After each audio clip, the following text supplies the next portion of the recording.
सो है गाइस, आज की इस वीडियो में हम इम्पोर्टेंट एमसीक्यूज़ को देखेंगे। ये जो एमसीक्यूज़ हैं ये जेके एसएसबी के जो भी आने वाले एग्ज़ाम्स हैं उन एग्ज़ाम्स के लिए ये एमसीक्यूज़ बहुत ही इम्पोर्टेंट हैं। ना वो बढ़ते हैं आगे, लेकिन आगे बढ़ने से पहले आपसे रिक्वेस्ट है, प्लीज़ वीडियो को लाइक करना और चैनल को सब्सक्राइब करना। यार आप लोग चैनल को सब्सक्राइब नहीं करते, चैनल को सब्सक्राइब करना। यार इन वीडियोस के पीछे बहुत बहुत मेहनत लगती है, ठीक है। तो इस वजह से वीडियो को लाइक कर दिया करो और चैनल को सब्सक्राइब कर दिया करो। नाउ क्वेश्चन क्या बोलता है, द कंसेप्ट ऑफ जो सिटीजनशिप का कंसेप्ट है ये हमने पहली बार किस एक्ट के अंडर इंट्रोड्यूस किया? Option A government of India act 1935, India independence act 1947, या फिर कॉन्स्टिट्यूशन ऑफ इंडिया 1950, या फिर नन ऑफ द अबव। इसका जो सही आंसर है वो ऑप्शन सी है, यानी कि कॉन्स्टिट्यूशन ऑफ इंडिया के अंडर हमने सबसे पहली बार जो कंसेप्ट है सिटीजनशिप का उसको इंट्रोड्यूस किया, ठीक है।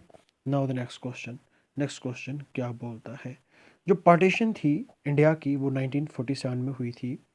तो पार्टीशन की वजह से हमने कौन सा एक आर्टिकल अपने कॉन्स्टिट्यूशन में ऐड किया, यहाँ इंट्रोड्यूस किया? Option A article 5, article 6, article 7, या फिर आर्टिकल 9। इसका जो सही आंसर है वो ऑप्शन सी है, यानी कि आर्टिकल 7 हमने इंट्रोड्यूस किया पार्टीशन की वजह से या पार्टीशन के बाद, ठीक है। नाउ द नेक्स्ट क्वेश्चन क्या बोलता है, जो फर्स्ट लॉ था सिटीजनशिप को लेकर लेकिन इंडिपेंडेंट इंडिया का, वो हमने कब पास किया? ऑप्शन ए 1948, 1950, 1955, या फिर 1960। तो इसका जो सही आंसर है वो ऑप्शन सी है, यानी कि 1955 में हमने पहला सिटीजनशिप लॉ जो है इंडिपेंडेंट इंडिया का उसको पास किया, ठीक है। Now the next question, which of the following act influences the citizenship act 1955? किस एक एक्ट ने या किन एक्ट्स ने सिटीजनशिप एक्ट 1955 को इन्फ्लुएंस किया? Option A foreigners act 1947, passport act 1920, या फिर गवर्नमेंट ऑफ इंडिया एक्ट 1935, या फिर ऑल ऑफ दी अबव। इसका जो सही आंसर है वो ऑप्शन डी है, यानी कि ऑल ऑफ दी अबव। इन सारे एक्ट्स ने सिटीजनशिप एक्ट 1955 को इन्फ्लुएंस किया, ठीक। नाउ द नेक्स्ट क्वेश्चन क्या बोलता है, सिटीजनशिप अमेंडमेंट एक्ट 1986 जो था इसको हमने पास किया, लेकिन किस प्राइम मिनिस्टर के दौरान? कौन से प्राइम मिनिस्टर उस टाइम पे हमारे प्राइम मिनिस्टर थे? कौन से बंदे उस टाइम पे हमारे प्राइम मिनिस्टर थे? Option A Indira Gandhi, B Rajiv Gandhi, C Morarji Desai, D VP Singh. तो इसका जो सही आंसर है वो ऑप्शन बी है, यानी कि राजीव गांधी की जो टर्म थी या राजीव गांधी जिस समय पे प्राइम मिनिस्टर थे तो उस समय पे हमने क्या किया, सिटीजनशिप अमेंडमेंट एक्ट ऑफ 1986 को पास किया, ठीक है। नाउ द नेक्स्ट क्वेश्चन क्या बोलता है, which of the following is not a mode of acquiring citizenship under citizenship act of 1955? कौन सी एक ऐसी मूड नहीं है या ऐसा तरीका नहीं है जिसके थ्रू सिटीजनशिप को अक्वायर किया जा सकता है लेकिन under citizenship act of 1955? Option A by birth, option C by descent, by asylum, by naturalisation. तो इसका जो सही आंसर है वो ऑप्शन सी है, यानी कि बाय इस्लाम। इस्लाम के थ्रू सिटीजनशिप को एक्वायर नहीं किया जा सकता अंडर सिटीजनशिप एक्ट ऑफ 1955। ये जो सिटीजनशिप एक्ट 1955 है ये इस्लाम का तरीका इसमें मेंशन नहीं है, यानी कि इसके थ्रू हम सिटीजनशिप को एक्वायर नहीं कर सकते, ठीक है। Now the next question, citizenship by registration is guaranteed to, जो सिटीजनशिप है लेकिन किसके थ्रू? रजिस्ट्रेशन के थ्रू। वो हम किन को देते हैं? Option A persons of Indian origin residing in India for a specific period. Person जो है इंडियन ऑरिजिन का है और ये इंडिया में रह रहा है, ठीक है। Foreigners residing in India for 10 years, या कोई फॉरेनर है वो इंडिया में 10 साल के लिए इंडिया में रह रहा है। Person is born in India after 1987, यहाँ जो फिर कोई बंदा इंडिया में जिसका जन्म हुआ है 1987 के बाद, या फिर नन ऑफ दी अबव। तो बोलो इसका सही आंसर क्या हो सकता है। इसका जो सही आंसर है वो ऑप्शन ए है, यानी कि persons of Indian origin residing in India for a specified period. ठीक है, नाउ द नेक्स्ट क्वेश्चन क्या बोलता है। A person born outside India after January 26, 1950 is an Indian citizen if। कोई बंदा है उसका जन्म इंडिया से बाहर हुआ है, कब? जनवरी 26, 1950 के बाद ये इंडियन सिटीजन हो सकता है, लेकिन कब? ऑप्शन ए, जब इसके दोनों पेरेंट्स इंडियन सिटीजन हों तब ये हो सकता है सिटीजन, ये हमें देखना है। या फिर एट लीस्ट इसका कोई एक पेरेंट इंडियन सिटीजन होना चाहिए, या फिर person resides in India for 5 years, या फिर नन ऑफ दी अबव। इसका जो सही आंसर है वो ऑप्शन बी है, यानी कि एट लीस्ट उसका एक पेरेंट क्या होना चाहिए? इंडियन सिटीजन होना चाहिए, तब वो इंडियन सिटीजन कहलाएगा। ठीक है, नाउ द नेक्स्ट क्वेश्चन क्या बोलता है। Naturalisation as a mode of acquiring citizenship requires residence in India for a minimum period of time. जो नेचुरलाइजेशन के थ्रू कोई सिटीजनशिप को अक्वायर करना चाहता है, हासिल करना चाहता है, लेकिन उसको इंडिया में पहले रहना पड़ेगा, तो कितने टाइम के लिए उसको इंडिया में रहना पड़ेगा? Option A 5 years, B 7 years, C 10 years, या फिर 12 years। तो इसका जो सही आंसर है वो ऑप्शन सी है, यानी कि 10 years। ठीक है, लेकिन इसको रिड्यूस कर दिया गया है। जो सिटीजनशिप अमेंडमेंट एक्ट हमने लाया था 2019 का, और जिसको हमने पास किया था 2024 में, उसके थ्रू इसको रिड्यूस कर दिया गया है। ठीक है, इस टाइम पीरियड को 10 years से इसको रिड्यूस कर दिया गया है, लेकिन कितना रिड्यूस कर दिया है ज़रा कमेंट सेक्शन में बताओ, अगर आपने पढ़ा होगा तो। अगर पढ़ा नहीं है तो भी सर्च करके बता देना, क्योंकि इसे आपको बहुत टाइम तक याद रहेगा। ठीक है, now next question. Which authority grants citizenship by naturalisation. कौन सी एक अथॉरिटी ऐसी है जो कि सिटीजनशिप देती है नेचुरलाइजेशन के थ्रू? देखो यार, मैं ये कहूँगा कि जो लैंग्वेज है ना वो सिंपल है, छोटे छोटा लैंग्वेज बना के है। अगर इनको सम अप करेंगे ना, मतलब इनको समेशन करेंगे इस लैंग्वेज का अगर, तो एग्ज़ाम में ये भी भारी पड़ जाएगी, तो कर नहीं पाओगे। ठीक है, यहाँ पे तो लगता होगा आपको कि इजी इजी क्वेश्चन हैं, लेकिन यही लैंग्वेज जब कॉम्प्लेक्स होके पूछेंगे एग्ज़ाम में, तो फिर मतलब वहाँ पे आदमी कहता है कि ये क्वेश्चन कहाँ से आया। मैं भी बना सकता हूँ, ठीक है, तो मैं ऐसे क्वेश्चन लाऊंगा जो जो कि एग्ज़ाम के रिलेटेड होते हैं। ठीक है, मैं PYQ आपको दिखाऊंगा, आप PYQ सर्च कर लिया करो, देखो PYQ इसी इसी के रिलेटेड होते हैं।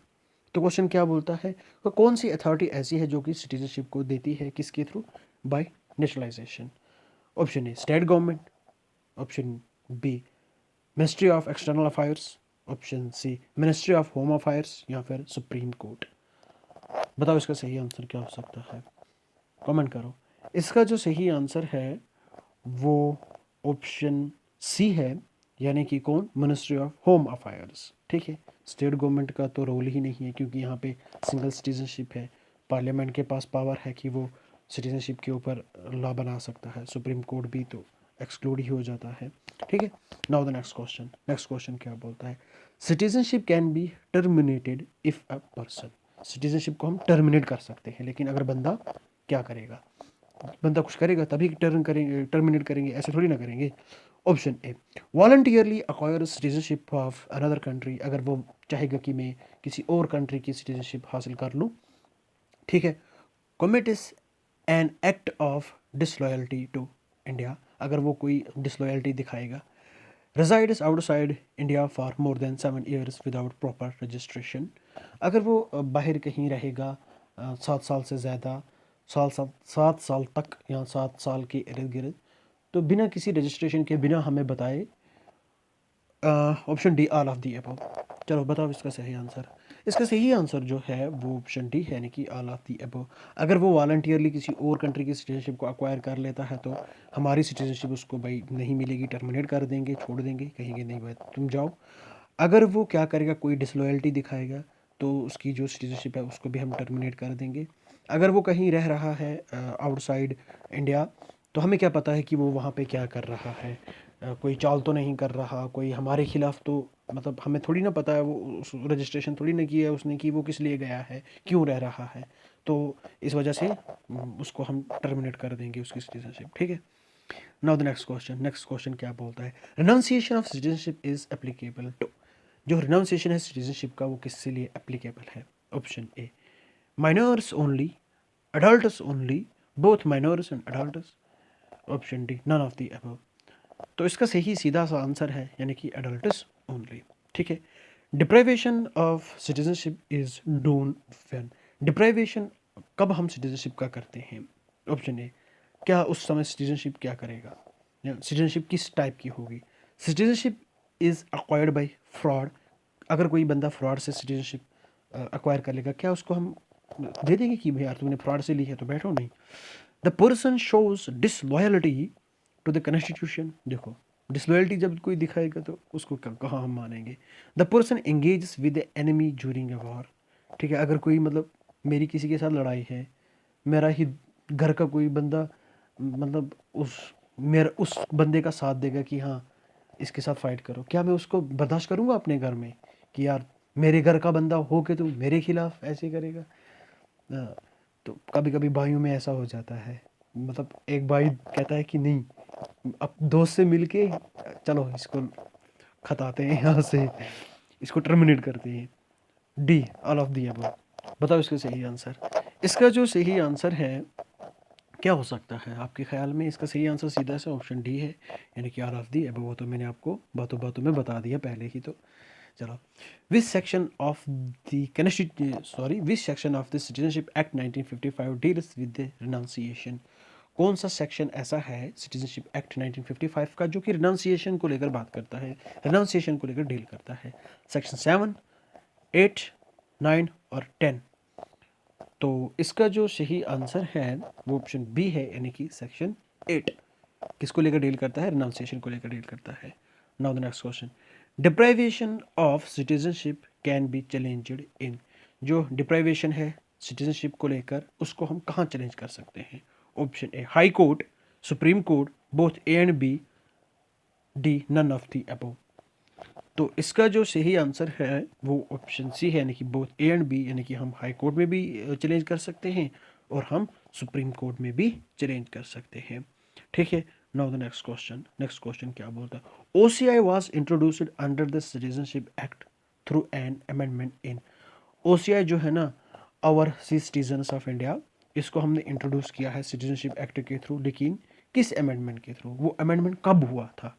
ऑप्शन है 1986, 1992, 2003 या फिर 2005। तो इसका जो सही आंसर है वो ऑप्शन सी है, यानी कि कब 2003 में क्या हुआ था, हमने अमेंडमेंट किया था कॉन्स्टिट्यूशन का और ओसीआई को इंट्रोड्यूस किया था, ठीक है।